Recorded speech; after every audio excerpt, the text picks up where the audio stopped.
and welcome to MotorInc First. Kartikeya has been on a really long trip. First, he went to Udaipur to drive the car that we're going to discuss today. That's the Hyundai Alcazar. Then from there, he went to Goa to drive the next car, which we'll discuss in a future episode of MotorInc First. And today we're completely focused on the Alcazar. What you should know is, Kartik tells me that Alcazar means fort or castle in Spanish. And maybe that's a great name because the first Alcazar was a fort that was under siege by all of its rivals and it went absolutely nowhere. And what we're trying to see is the new Creta is very good. This is the 7-seater version of the Creta. And have they been able to do something that will break the siege and make this car a heck of a lot more popular? That is a brilliant start, Shumi. Thank you. Because as a 7-seater, the Alcazar has been under siege and it continues to be under siege today. And what they have done here with the Alcazar, with the facelift, this is effectively a facelift, and we are happy to talk about it here because we've not spoken about the Alcazar prior to this on MotorInc at all. And that was just an accident. That was not just, oh, what a car, oh, there's nothing to talk about. I mean, we would love to have talked about it any which way, but it was not available. So this was a great time to get in and see what they're doing with the Alcazar, because it has been, like whenever we've referred to it in the past also, it's almost been almost dismissive. Right. And that's because of what the Alcazar really was. Okay. It was a Creta in the way it looked. The real difference was that it had 2 additional seats in the back. But in this process of converting the Creta from a 5-seater to a 7-seater, they did make it longer. But the experience on the inside was disappointing. The back seat lost the utility that it had because in the pursuit of making it more royal, they added in a lot of things in the back, which actually ended up taking away from the experience. So the back seat was a weakness of the car. And by back seat, you're referring to the second row, not the third row. I'm talking about the second row, Right. not the third row. So this, very simply, even today, the Alcazar is not a 7-seater. It's a 5+2. Okay. At the very best, if you're thinking about this as a 5-seater, we've only driven the captain seats version, and that too only the petrol automatic. We've not driven the diesel at all right now. In this also, you get the captain seats. You have the 2 seats in the back, which means if you're not using the third row, the big utility there is you get a big boot, which is a shortcoming of the Creta. Right. So if you're looking for a more practical Creta, so to speak, then this can be that. Okay. From the boot space standpoint. Okay. The Creta does not get captain seats in the second row, obviously. Right. Because that would take away the practicality massively. So this is effectively the car that you're looking at if you want a more lavish backseat experience. Okay. And to hit that mark, they have made a lot of changes to the Alcazar. Many small changes, which have taken it from being disappointing to making that backseat central to this car's personality. Okay. And that is what it needed. So I'll start from the outside first. First problem with the Alcazar was that it looked too much like the Creta. And now, as you've seen with the new Creta, it looks like a bigger venue. Yeah. And that was, we always thought that, you scale it from top to down and you go that way. But in this case, in the Creta's case, it went from venue to Creta, that look. At the Alcazar, they've gone to the Santa Fe, which is not even in India, but that new look. Okay. So they've taken that look and applied it to the Alcazar. So it looks different from the Creta. They've made, so the front is new with a new grille, the new headlamps with that H-shaped headlamps. Similarly in the tail lamps. It looks better. Okay. For sure.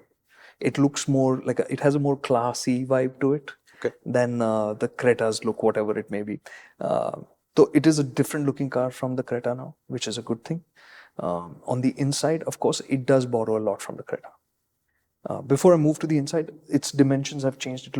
On paper, it's longer. Okay. But that's only down to the cosmetics. Okay. It's only because the bumpers have been changed. So it's not like they reformatted the car because they had to do the redesign. It has changed a few millimeters here and there in the measurements. Correct. Understood. So what has changed under the skin, we'll get to that when we talk about the driving part of it. Sure. But in terms of aesthetics, it looks different now. It has its own identity, and I think it works for what it's supposed to be. Okay, I'm interpolating a little bit, but at no point have you said you like this new look. You've only said it looks different. Is there a reason why you're hesitating on that? It's under siege, you remember? Yeah. So automatically when you're thinking about this in terms of pricing, it goes up to about a little over 20 lakhs. And which means you're again in the territory of buying a XUV 700. Right. Or you could buy a Scorpio N or something like that. Bigger SUVs, which feel SUV on the outside as well. I was driving this around, and at one point I drove up next to an XUV 700, and you definitely aren't sitting shoulder to shoulder. Sure. You feel like a smaller vehicle. So in that sense, the presence that people want when they think seven-seater isn't quite there. Understood. Okay. Right? Even if you think about the Carens, which is the Alcazar sibling, it has a bigger presence. Sure. And it's okay. This is a very interesting point to actually discuss now. This is the same platform which went from Creta to Alcazar, and then Kia took it and did their own thing with it to create the Carens. And when you think about it logically, from a 5-seater, Hyundai made a 7-seater, not a 7-seater, it's a 5+2. Right. And Kia made the 7-seater. Right. So why did Kia not create an SUV?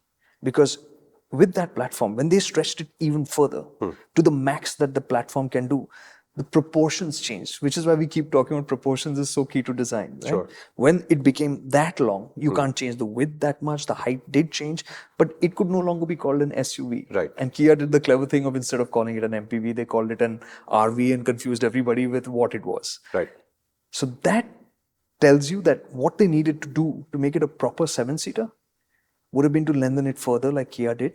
But the platform won't allow it. No, Kia did it, right? But then it couldn't be pulled off as an SUV. Which is what Hyundai's primary driver here is. Understood. Hyundai is stuck to the SUV format so that it looks square, looks.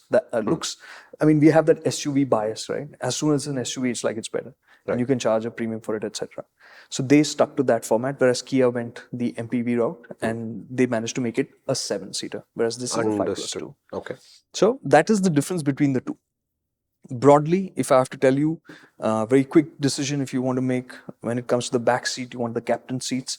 They are available on the Alcazar on the higher variants.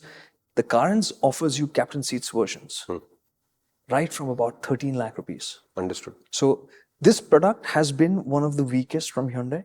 And while they have improved the vehicle itself, and it is improved, its entire proposition is still a bit muddled. Understood. So I would have thought that the 6-seater, because that is the big advantage that it has, the captain seats over the Creta. Okay. And I would offer it lower down in the price range so that that option is a very real option rather than just heading up top. Got it. If I'm a backseat guy looking for a Creta, and Creta has so much equity that it will rub off on the Alcazar as well, you could have gone for that. But now I can only get it at a much higher price point. Understood. Okay. So now moving to the inside, it's very similar to the Creta in terms of design. The dashboard is the same. What's different are the color combinations, again, to give it that more premium look. What colors do you choose for premium look now? Tan. I love tan, so I'm not going to complain. So they've gone with the tan and black combination for the seats, the dashboard, and it works. It does look more premium, but the design is largely the same. The only thing that's really changed is at the center console now they have more touch controls for the air conditioning system, which were physical, those chunky buttons that they had on the Creta, which weren't very cool looking. Here they've got the touch. I don't know if it's really an improvement. Yeah, because I remember when we last dealt with touch buttons was on your Compass versus Harrier story. Yeah. And you said that touch buttons didn't make any sense because you have to keep looking at it to adjust it, whereas you can have muscle memory with a button. Correct. So that, I mean, in a way, it's a better from an aesthetic standpoint, but from a utility standpoint, it's not that great. So they've done those kind of modifications. It's got more features. It's got powered driver's seat, powered passenger seat. You get dual zone climate control. The front seats were always ventilated. Now you also get the rear seats with the ventilation function. On the top models, I'm assuming. Yeah, that would be on the top models. And that's a feature that's only offered by the Safari in the second row. Got it. So this is a special feature that they've gotten there. The driver's seat also gets 2 memory settings. So very convenient. You have the welcome function. You open the door, the seat slides back. You get in. So that sense of lavishness over the Creta, they have managed to. Does it speak to you when you're doing all of this? No, thankfully no. No such stuff. Thank you, Korea. When you get inside, you get that, and this is of course going to be for the higher variants where you get all these features. Sure. And you get that sense of welcome. The big difference, and I think this is a big one, is in the back seat. What they've done, a couple of the small things I'm going to talk about, get them out of the way. They've scooped out the seat backs. Yeah. I'm laughing because a few motoring episodes ago on First, I think I said, why doesn't just everybody scoop out the seats? Because clearly it seems to help, right? Why Correct. isn't this a universal thing? Okay, before we talk about the changes, let's talk about the old Alcazar. What used to happen in that was you always felt kind of cooped in. You didn't feel like this was the best place to experience the car. When have you last time visited a fort, which is a defensive installation, where you felt like, oh, so much space? That's a castle. A Correct. fort by design, because it's defensive, has short doors, so you have to bend down. You remember what they tell you in Rajasthan? Every time you enter through a door and you bend down, you say, see, there'll be a guy standing there with a talwar waiting for you, right? A fort is supposed to feel like that. I mean, Well, then they've moved on to a palace now from a fort. well played. So that used to be a problem. They had this silly thing. They had this floor console between the captain seats earlier, which was basically to incorporate the wireless charger for the second row. It was a massive console between the. Didn't they see the Honda City pattern of just having a wire and a plastic thing and you plonk it into the seat? It's difficult to do in the back seat. Just put two cup holders expressly for that purpose and say, buy the charger from Honda. Wait, there's still something on that front. So they have removed that console in the middle. Now you can walk between the two seats to get to the Of course. third row, which is the easiest way to get there. So instead of the wireless charger here, now in the front front armrest console, they've got a pocket, which is really cool. Your phone just slots in, it fits snugly, Right. and it just, I mean, if Very nice. it works clean, Sounds good, right? yeah. That's awesome. And therefore, it must be also difficult for it to fall out over a bump or something. Yeah. Perfect. Very nice. It just stays there. So that's the really good part. They still have, so the other thing that used to get in the way were the picnic trays that they had on the back of the front seats. Used to always eat into the sense of space. And they're there even now. But because the seat backs are scooped, they're a little further away from you. Because they've also moved them a little bit further up. They're not directly, I mean, for me, I couldn't bump into them even at the all the way forward, when the seat was all the way forward. Right. So it's a little bit more convenient. And I was thinking, why do they need to have this in the first place? Why are these stupid trays there at all? You know, I was just going to ask this. This was the thought that was going on in my head while you were describing the picnic trays. If you have a car with picnic trays, it would be really helpful for us if you leave us a comment and telling us how do you actually use these picnic trays. Because in all my years of testing, even during testing, and let's say we're taking a break during a shoot, I don't remember the last time somebody opened the picnic tray and actually ate off of it. Or kept their iPads there while driving. But I figured out why it is there. It hit me while I was sitting there and I was fiddling with it. I'm like, why is this still there? They should just take it off. It makes no sense. Cup holders. Is the only way to give cup holders, is it? Because they pop out cup holders on the sides. Right. That's the only place left to put cup holders.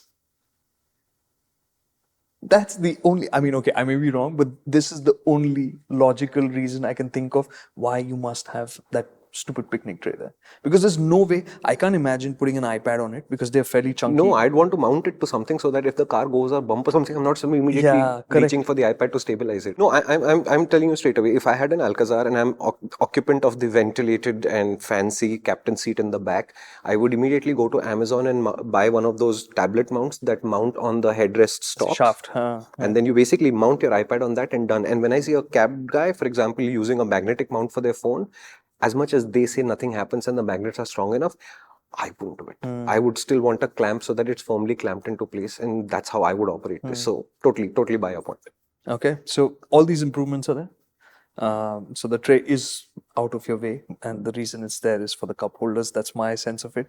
The big change here is as soon as I got into the back seat, and again we asked somebody to drive us around. Thank you for that. And as soon as I sat in there, you know what went off in my head? I know these seats. Oh no, really? I know these seats. They reminded me straight up of the Carens seats. Well, it's a good place to start because the Carens has very good seats. Fantastic. Very because nice. that back seat, you know why I remember it? Is the one instance where I've sat in the second row and said, this is a lot of under thigh support. Like I'm not very tall. So if it's a lot means I'll feel it immediately. Sure. So my feet, you don't have to push them forward at all. You're here. You're sitting like armchair type. It's that much Very nice. support. So immediately my thought went that these are like the Carens. And which is great, which means you're sitting higher up. So that sense of being cooped in has gone. Right. You have the same sun blinds as before, and also all those things are there. But just by virtue of you sitting higher up and the seats being more comfortable for you, it's so much more enjoyable. And the plus to that is because of the scooped out spaces, the you sitting higher up, and now it also gets an extendable under thigh support. Not like the Not a cut. not cut. This just goes further, Right. which means 6-footers will be more comfortable here as well now. Right. Yeah. It's changed. So in terms of how much knee room you have, it's not tremendous. It's okay. But what it has, it makes very good But use of. now it uses it very well. So even a 6-footer can sit here for a longer time and be comfortable. So if you're using your new Alcazar as a voice-operated vehicle, you'd be in a position of authority straight away because of the Wow. seat. Oh, I should have used it in the quick summary. This is too early. Okay. So they have optimized what they had much better now. Right. So as a backseat experience, this is now working. Is it still a lavish backseat? No, but it's a far more useful backseat. So if I were to summarize, you're basically saying versus the old Alcazar, vast improvement. Versus the competition, there is still room to improve further. Right. Okay. So like if I have to directly compare it to the Carens, I think the Carens gives you a better sense of space. Is the Carens the all-white interior only because that's the only color I've ever seen on a Carens? No, I think they have other finishes as well. In which also it feels that kind of spacious and welcoming? Okay. Because see, it's a longer wheelbase. So they've stretched the wheelbase of the Creta to create the Alcazar. Right. Kia took that, stretched it further to the max that was possible, Right. and then created the Carens. So it just has a bit more sense of space to it. Understood. It's also a taller car, so you do get a greater sense of space in that. To those aspects, yes, there is a difference, but functionally, is it better? Somebody asked me, is it improved? And I said, yeah, it's improved. Actually, that's the gist of it. Yeah. It was a weak product. They've improved it where it now becomes the utility is better. It is a more comfortable car to travel in the second row and even in the third row. Okay. The third row is still for children, I would say primarily. I got in. But now you can, if you like the children, you'll still be happy to put there. Whereas earlier, if you didn't quite like your children, say, "Yeah, okay, you go sit in the third row." Now it would have been a punishment. What I did in the older Alcazar, if I went and sat in the third row, it would definitely be a punishment. Right. And now I went in the back and I sat there and I just couldn't fit. I had to slide the front row, this middle row forward, and I realized I ended up pushing it all the way forward. To get comfortable. Yeah, for me to sit there. And I thought, this is okay for a city trip. I could do it for a short distance. Right. No problem. Okay. Not great, but it can be used now. Because again, over here also, they've scooped out the seat back and all of that. And in terms of conveniences, Hyundai being Hyundai, they've offered everything. You've got 2 USB ports. You've got aircon vents with blower controls, cup holders on both sides. So the utility that way, again, is there. Headroom is enough. There's a window there. So usability, if children are sitting there, they will not complain. Right. The seat is set low, so for adults, under thigh support is less. Then I went back into the middle seat to sit there and see, could I sit there? With this thing moved forward to accommodate a full adult in the back. Yeah, okay. And I could. Okay. So I was pleasantly surprised. Just about or comfortably? I had about a fist's worth of knee room remaining. So workable. Easily Usable. workable. Yeah. Definitely usable. So in terms of all the fine tuning that they've done on the inside, they've actually made it more usable in the back seat and a little bit better in the third row. But I'll continue to say that this is a 5+2. Yeah. Also, I just want to add a little caveat there. Just remember, he's 5'6", which is the average Indian height. So I'm not judging him on his height. But if you have 2 6-foot adults, you'll have to work the space out by going to the showroom and taking a test drive with 2 6-footers sitting one behind the other, ideally 3. One in the driver's seat, one in the middle row, and one in the back seat to see that it works. I'm saying this because I know 3 or 4 people who are exceptionally tall, and everybody in their family is exceptionally tall. And if they all sit on one side of the car, it's a little bit close. So you'll have to work this part out. Absolutely. That's a great point. I did try to figure that part out. I think 2 6-footers, one behind the other on the passenger side would be doable, because when I was adjusting the front seats also for my seating position, I realized because you don't have the pedals and all, I could push myself further forward. The footwell was deeper, so I could push myself further in. So I had a bit more knee room. Yeah, and conversely, a driver must be in their comfort zone first, and that is non-negotiable. So a driver sitting like this because there are 2 tall people behind him, it's not how it's done. So the driver settles into, unfortunately for the passengers, whatever position they choose to take, and then everybody else has to make room. Whereas on the passenger side, it's a little bit more liberal. So these are all the extra features as well that you've seen. The ventilated seats work well. That is fine. You have powered adjustment for the front passenger seat. So the boss mode, as they call it, so you can adjust it. So when you're in the third row and you were trying to move the second row out of the way, was that easy also, or did somebody have to go around to the front and move? No, I had to go ahead and move it forward. But because there was no flow console now, I could just easily walk around it, move there and do it. And luggage space. So why didn't Hyundai give you, usually there's a pull tab or something which releases the same bar at the front so you can push the seat forward? They didn't do it? Generally, you have it when that seat, that's also the mechanism to move the seat out of the way to get access to the third row. Good point, because that does not happen here with these seats. Right, you just have to go through the Yeah, middle. you have to go around.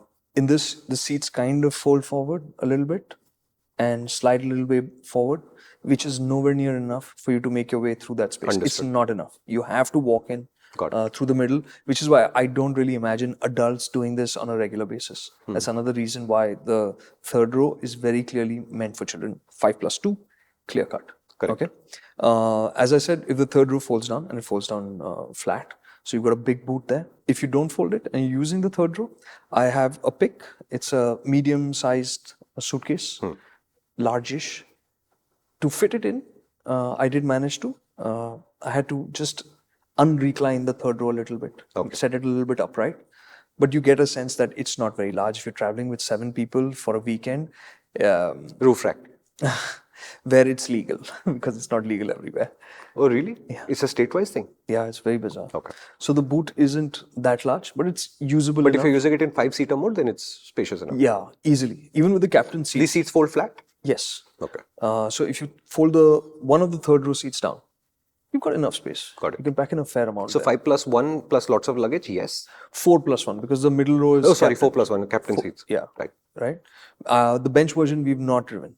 Okay. So I don't know how those seats are mounted. So in the bench version, what, you somersault over the seat into the back row, or those will fold It'll have forward? one part which will fold in that case.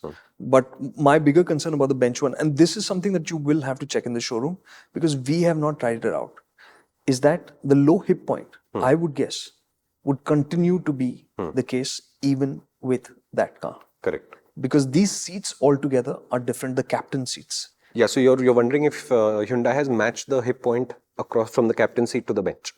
I'm guessing not. And if they haven't matched it, then it will suddenly feel a little bit more claustrophobic because you're sitting lower in the car. Fair enough. And anyways, I think anybody looking to buy an Alcazar is buying it because they want to spend time in the back seat. They want a more lavish experience, in which case the captain seat is the one to go for. Otherwise, you'd much rather have just the regular Creta and get done with it. It's not. Did I tell you this time I went to Goa to drive the Destiny and I was sitting in a bench, Innova, Creta. And I was feeling kind of too luxurious to be a bench. And then I realized that they've basically put a middle and a back. What? And they've got a seat cover designed that covers the additions. So it looks like a bench, except that it is a captain seat with the fold-down armrest, all integrated into the seat cover. So at first glance, I kept thinking this is a very, very well-designed bench. And then I realized I was actually sitting in a captain seat Creta with the gap filled in. Are you serious? Innovation. Wow. Yeah. I've not seen that, man. Yeah. And I confirmed this by locating the idea that the middle didn't have a seat belt at all. Correct. Should have nothing of So it had 2 armrests. that. And it had some space in the middle. So in a pinch, and he's a taxi, right? In a pinch, he'd accommodate 3 on that bench. And the middle person just gets no seatbelt at all. Man, the power of Jugaad. Yeah. Insane. So yeah. So with the bench configuration, I'm not sure what you're going to get in terms of comfort. This experience, I would say, will not come through in that configuration. Okay. I would expect that hip point to continue to be where it was earlier. It's these seats that are structured differently that create, And they're making this difference. yeah, that's making the difference. And before we get to the driving of the petrol automatic that we drove, we did not drive the diesel. Yeah. And there's an important point there.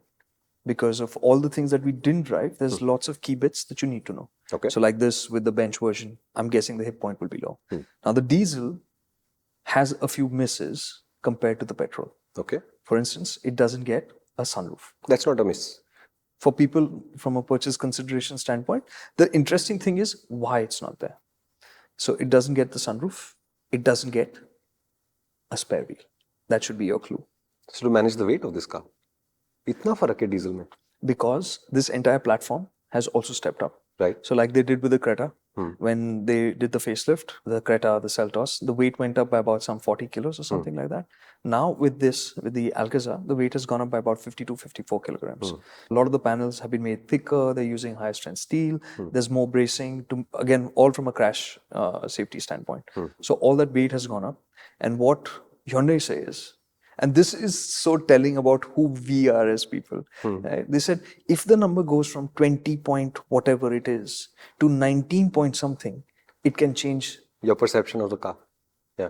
And they're saying we've had to retune the engine so that we balance performance and fuel efficiency. Because with the weight going up, the emissions getting stricter, they have to keep balancing that. Right. So we can't have too much of a penalty on performance, and we can't have too much of a penalty on fuel economy either. Yeah. So they've had to take all of that out so that they can manage weight on the car, and of course emissions and all of that. So petrol gets a spare wheel, which is under the floor. The diesel will only get that as an accessory. Okay. And it doesn't get a sunroof at all. That's because the diesel flatter will come through the roof. And the other thing that I realized, which was really interesting, I was just going and poking around the car, and I realized this tailgate feels funny. I mean, different. You know, like not normal. It's just feeling the edges and all. The tailgate is now fully plastic. So this is not the first car to do that. Yeah, the first car to do that was the XUV 700, which is a few years ago. Right. And they have transitioned also to a plastic tailgate because it saves weight. So all these things. So in terms of more plastics on your cars, on the exterior, you of course have a lot on the inside. The exterior, spare wheels going missing. All this is going to be. It's coming to you for many cars now. More and more cars will continue to offer this. And so everybody who wrote comments about plastic exteriors in reference to our various comments on crash test safety, there's a video that you should watch. It's roughly called Is Your Car Safe? It's got a orange and red thumbnail with Kartik in it. Go watch that video where we discuss these ideas in detail as to when you thump a car, what do you learn from it? And it occurred to me because there was a Swift reel that we put out. And somebody commented saying, is this how you test a car? You thump it. We don't test the car like that. That's the expectation of people who are buying these cars a lot. And many of whom I agree do not watch motoring, and that's fine. But the structural integrity of a car and the body panels on the outside, very few of those panels actually have a direct connection to each other. So in theory, you can have a car with an almost all plastic exterior. As long as the structure underneath is strong enough to beat a crash test, there's nothing wrong with it. And the easiest place where they can put a plastic, get you to accept it and buy the car and live with it and realize it doesn't make a difference, happens to be the tailgate. I'm sorry, because we started talking about this, I'm going to... So after all these drives, I went to visit my parents. I was in Nagpur. And you won't believe what I saw there. We were driving around in the evening. I'll put a picture of it, not more than that. And I took a small little recording. There's a guy in front of me driving a Swift. Okay. And he had his phone mounted horizontally on the windscreen. And this is in the evening. Yeah, and he's watching something. He's watching a movie. Yeah. Man, after that, how do you drive safely? I have absolutely you're watching no the idea. Transition to autonomous driving happening in front of your eyes. And after this, anything happens, the blame will be to the vehicle. Yeah. Nobody's ever going to think about how did you end up in that situation in the first place. Karan Johar. Let's return back to the Alcazar. Yeah, coming back to the Alcazar, right. So it's done, all these changes have also happened on the diesel in terms of the back seat. You can get a 6-seater configuration in that. What it's missing out, now you know why.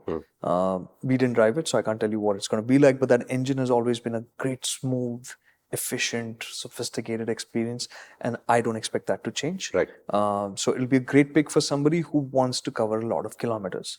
And that brings us to getting out on the road. Okay. Sorry, there are other petrols that you didn't drive, or there's only one petrol and you drove that? There's only one petrol. Okay. So the Alcazar, originally when it came out, which is in a couple of years back, when it came out, had the 2-liter naturally aspirated petrol, which is no longer available. It only gets the 1.5-liter turbo petrol with the 7-speed dual clutch or the manual. It doesn't get the IMT. And you didn't get the manual to drive this time? No, only the dual clutch. Got it. Okay, so when we got out on the road, the one thing that set this apart from the Carens and to me made it better was the suspension. Okay. This has a firmer tune than the Creta. Okay. It has a firmer tune than the Carens. So we were in Udaipur. You remember when we went for the Curve EV, we went to that Raita Hill. So it was winding and you're climbing up and down. And there were broken roads at the end of that. Yeah. So I was being driven around. So I spent time in the second row. And I also went in the third row on those roads. And the one sense that I got was that this is controlled. Okay. I did not feel like I was getting tossed around. And this is very clearly, I'm going to put it out there, that in our country today, we have only one MPV, and that's the Innova. Everything else is a 7-seater. Are they good 7-seaters? Most of them aren't. Most of them will be like, let's say, hatchbacks converted into 7-seaters, right, or wannabe sedans that are 7-seaters. But there's only one real MPV, correct, a proper machine to travel in. Designed to be a 7-seater from the word go and unashamedly an MPV. And meant to be traveled in. That's the Innova. Everything else is trying to be a balance of something else. Is that why the Innova succeeds where everybody else has so much struggle competing with it?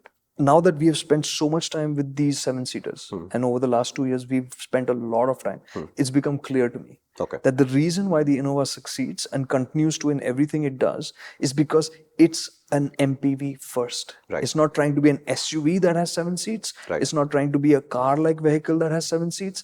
It's a 7-seater MPV, which means multi-purpose. It can do rough, it can do long distances, it can do city. Right. That is its goal. And the V stands for van, not vehicle. I'm just saying. So it's that focus of the Innova has is the reason why it continues to be the champion. Makes sense. So let's be very clear about that. Everything else is trying to be a 7-seater and is not an MPV by any stretch of imagination. Right. Right. So on the road, this control was the thing that I enjoyed the most about the Alcazar. So you're basically saying whichever row you choose to sit in, you will have a good experience in terms of the overall comfort from the suspension, etc. Right. Okay. To drive, very familiar, of course, because this engine and gearbox combination we've used time and again with the Carens, with the Creta, with the Seltos, everything.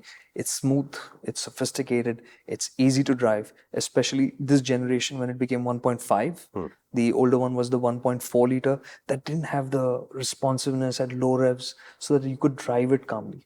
Now this engine, since they brought it in, has brought in that character, which is key, especially for a vehicle of this type. Got it.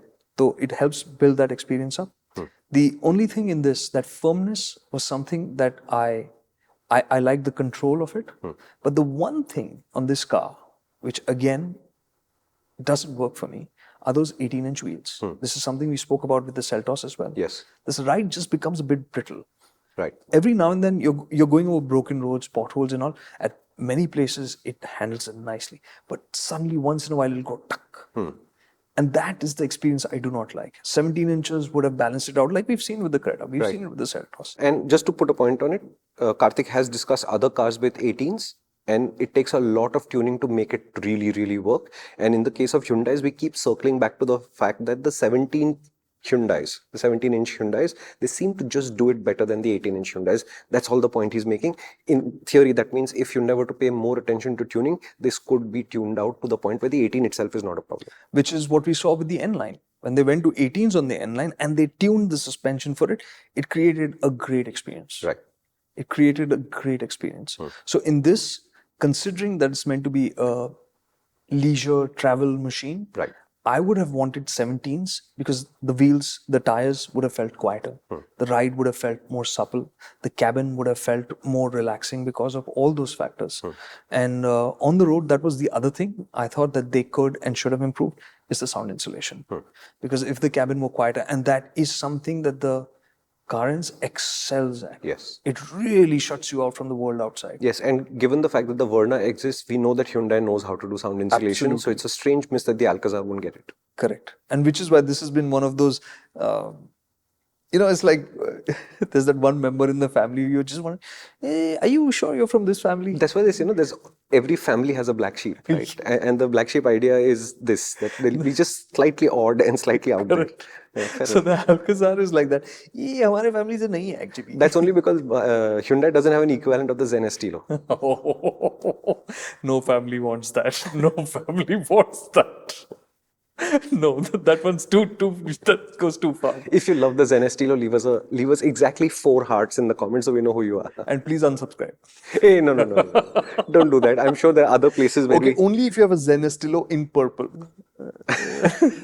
No, I'm sure there are other places where our thoughts align, but the Zen Estilo, oh my God. Okay, so in terms of driving experience, very neat. Spent a lot of time on the highway with it. Drove through the city as well. By and large, easy, clean. It was friendly. So none of the issues of because it's bigger that you feel that it gets inconvenient. That's not there. It gets a 360-degree camera, so the conveniences are in place.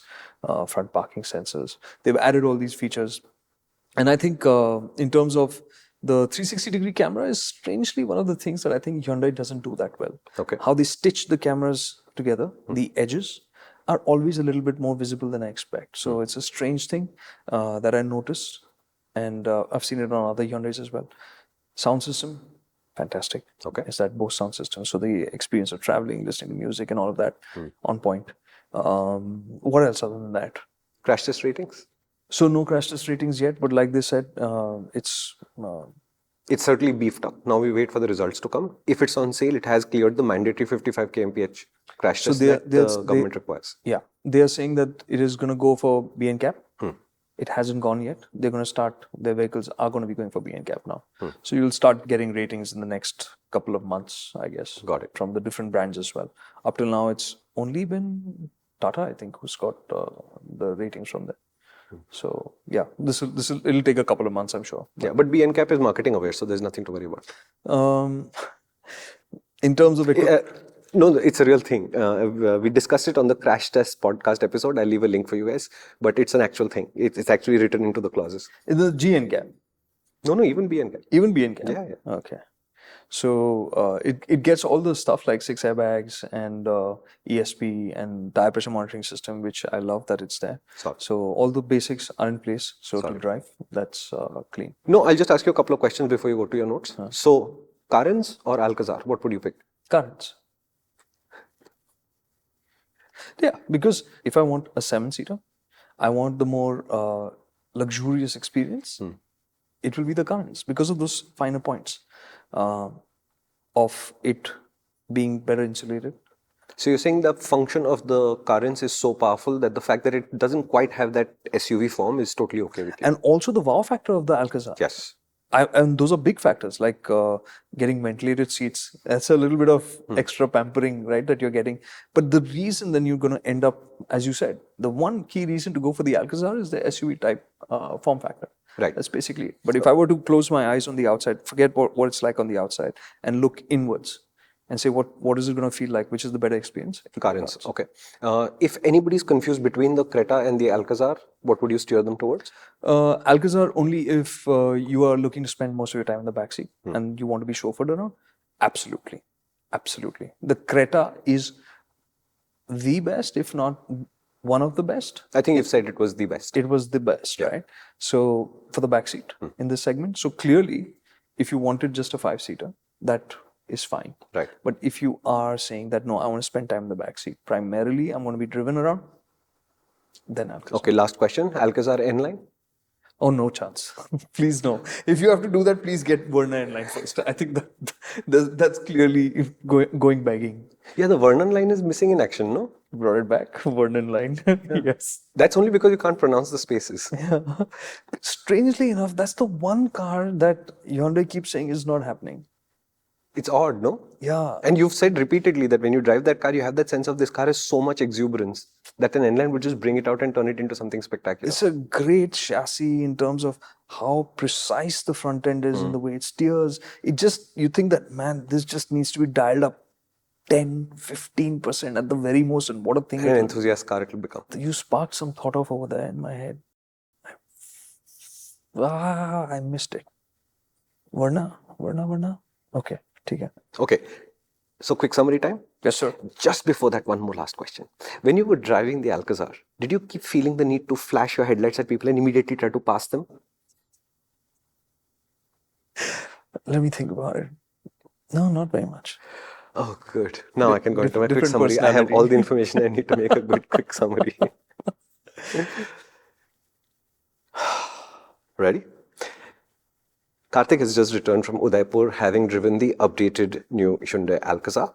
History: the Alcazar is a stretched version of the Creta to create a 7-seater, which Karthik is very careful to define as 5 plus 2, which in the maths world might equal 7, but a genuine 7-seater and a 5 plus 2 are not the same thing in the car world.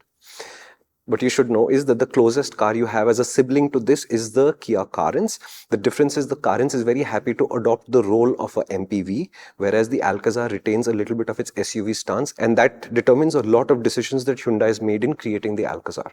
What is unequivocally clear is that the new Alcazar is a significant step up from the old one, which had issues to the point where it went absolutely nowhere. This Alcazar definitely has a better shot. But when I asked him point blank, if you were looking at a comfortable 7-seater kind of car, would you take the Alcazar or the Carens? The unequivocal answer remains the Carens, because the inside the car experience as a genuine 7-seater is far superior in the Carens than the Alcazar.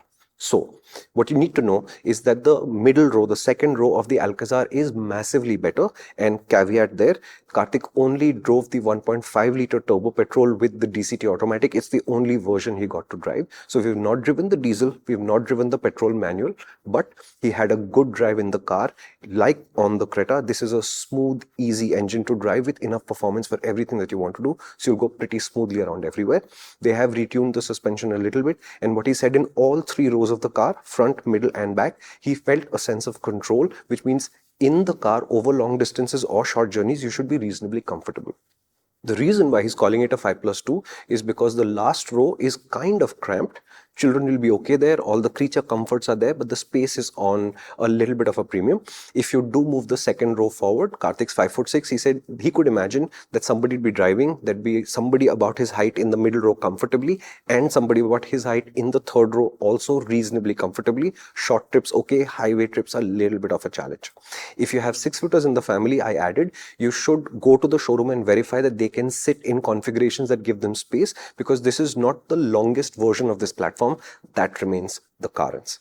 What that also means is the boot space remains at a premium if you're using all 3 rows of seats. However, if you fold one of the third row seats down, you should be able to manage most of your requirement. In terms of what it looks like inside, it's very similar to the Creta, but Hyundai is trying to position this as a more premium car by changing to more premium colors. So he drove the tan and black, and the tan and black looks good. All of the other stuff, the screens, etc., they're all in the right places.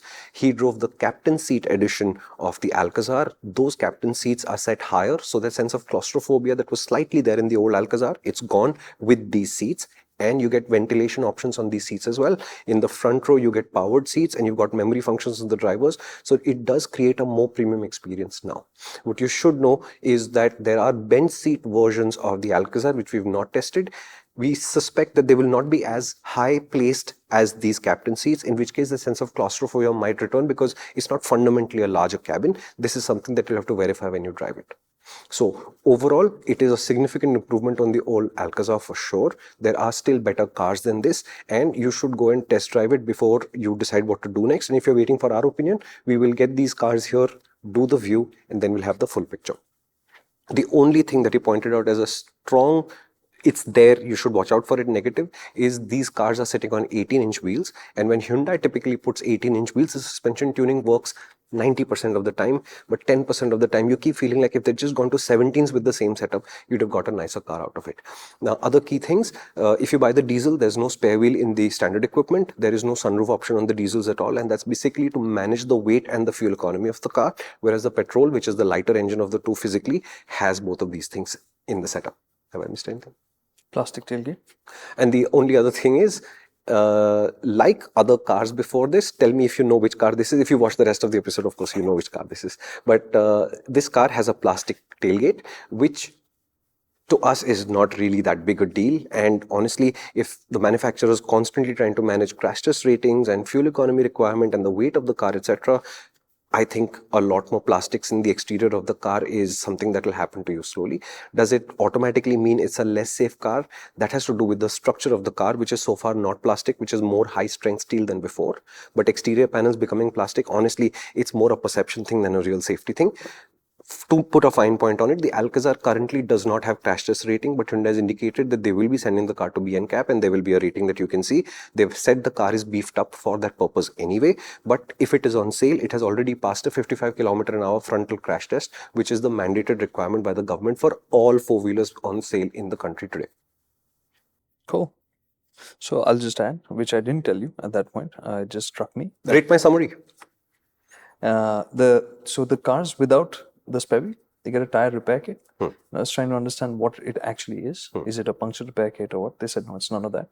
It's a liquid that gets injected into the tire. So they said, And it plugs that hole as it inflates. So for people who are not, let's say, familiar with changing spares and all of that, this is the far easier solution, they've also saying, and it does not affect the durability of the tire. You know, we used to use those Moose versions, which used to then, once they were used up, then they would eat into the tire. Correct. So they said none of those issues. You can continue to use the tire. So as a solution for mobility, those are handy, and generally saying their perspective was that roads are improving, so the need for this consistently is also going down. Yeah, so there was this you can look up on the internet.